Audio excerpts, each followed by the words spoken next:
আসসালামু আলাইকুম রহমতুল্লাহ। এই ভিডিওতে আমি সলভ করব এটা 8 এর B. Find the smallest positive integer. ক্ষুদ্রতম ধনাত্মক পূর্ণ সংখ্যা কে, ইন্টিজার কে নির্ণয় করো সাজ দ্যাট যেন 392 মাল্টিপ্লাইড বাই কে 392 ইজ এ কিউব নাম্বার। যেন 392 কে একটা পূর্ণ ঘন সংখ্যা হয়, তাই না? পূর্ণ একটা কিউব সংখ্যা হয়। ওকে, তো এটার প্রবলেমটার মোটামুটি একটা বঙ্গানুবাদ এখানে আমি লিখেছি। ক্ষুদ্রতম ধনাত্মক পূর্ণ সংখ্যা কে নির্ণয় করো যেন 392 মাল্টিপ্লাইড বাই কে একটি পূর্ণ ঘন হয়। ঠিক আছে, তো 392 পূর্ণ ঘন কিনা আমি ঘনমূল বের করার চেষ্টা করি ক্যালকুলেটরে। ঘনমূল 392 না, সেটা একটা পূর্ণ ঘন না, তাই না? এতটুকুই। তো তার বর্তমান সে পূর্ণ ঘন না, কিন্তু তাকে কে দ্বারা গুণ দিলে সে গুণফলটা পূর্ণ ঘন হবে। তো আমি তার বর্তমান অবস্থাটা একটু বের করার চেষ্টা করি। প্রথমে সে যেহেতু এককের ঘরে 2 আছে, সে অবশ্যই 2 দিয়ে বিভাজ্য, তাই না? আমি ক্যালকুলেটরে বের করি। 392কে 2 দিয়ে ভাগ দিলে কত? 196। 196ও 2 দিয়ে বিভাজ্য, 98, রাইট? আবার 2 দিয়ে দেই, 49। নিজের উপরে বিশ্বাস নাই আসলে। যোগ অঙ্ক ক্যালকুলেটর দিয়ে করতে হয়। আচ্ছা, এরপরে 49, এটা 2 দিয়ে যায় না, 3 দিয়ে যায় না, 5 দিয়ে যায় না, 7 দিয়ে যায়, 7। তার মানে আমাদের যে নাম্বারটা 392, এটার বর্তমান অবস্থা হলো এরকম, 2 ইন্টু 2 ইন্টু 2 ইন্টু 7 ইন্টু 7। কথা হলো এটাকে মিনিমাম কত দিয়ে গুণ দিলে এখন কিন্তু সে পূর্ণ বা, আচ্ছা আমি তাকে এক্সপোনেন্ট নোটেশন দিয়ে একটু লিখি। এটা 2 পাওয়ার 3 ইন্টু কত? 7 স্কোয়ার। আচ্ছা,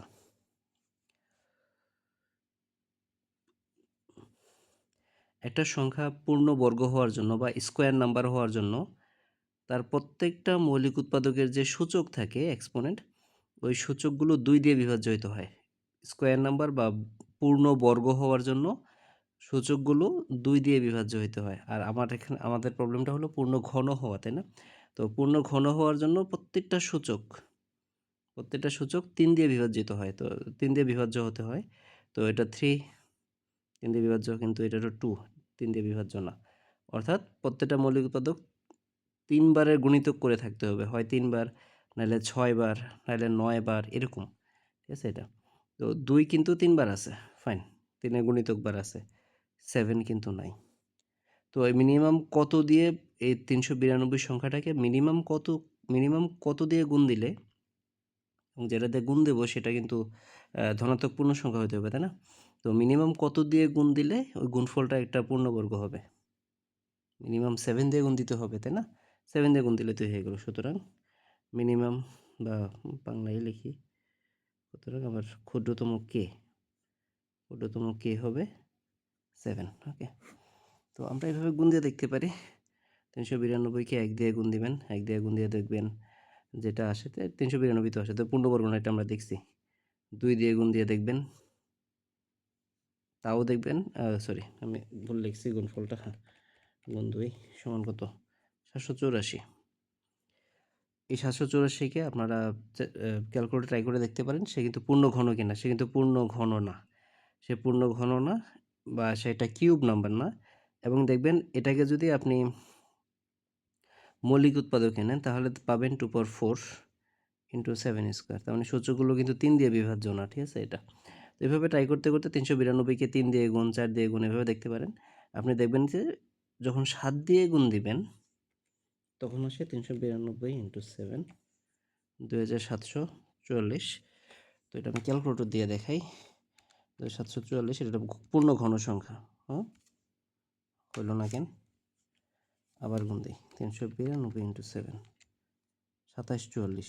হ্যাঁ, 2744, তো ও আমি স্কোয়ার নিতেছি, সরি, নিতে হবে ঘনমূল 2744, 14। ঠিক আছে, অথবা 14 কিউব হলো 2744। ঠিক আছে, এটা তো এটা এটা হলো তার এটা পূর্ণ ঘন। এর আগের কোনোটাই পূর্ণঘন হবে না। 392কে 3 দিয়ে গুণ, 4 দিয়ে গুণ, 5 দিয়ে গুণ, 6 দিয়ে গুণ, এটা পূর্ণঘন হবে না, এটা পূর্ণঘন। এবং এর আগেরগুলোতে দেখবেন মৌলিক উৎপাদকগুলোর যে সূচক আছে এক্সপোনেন্ট, সেই সূচকগুলো 3 দিয়ে বিভাজ্য না। কিন্তু এটাকে মৌলিক উৎপাদকে নেন, দেখবেন 2 পাওয়ার 3 তো আসে 7 পাওয়ার 3। তার মানে এই সূচকগুলো 3 দিয়ে বিভাজ্য। কত? 2 পাওয়ার 3 ইন্টু 7 পাওয়ার 3। ইয়েস। ধন্যবাদ সবাইকে।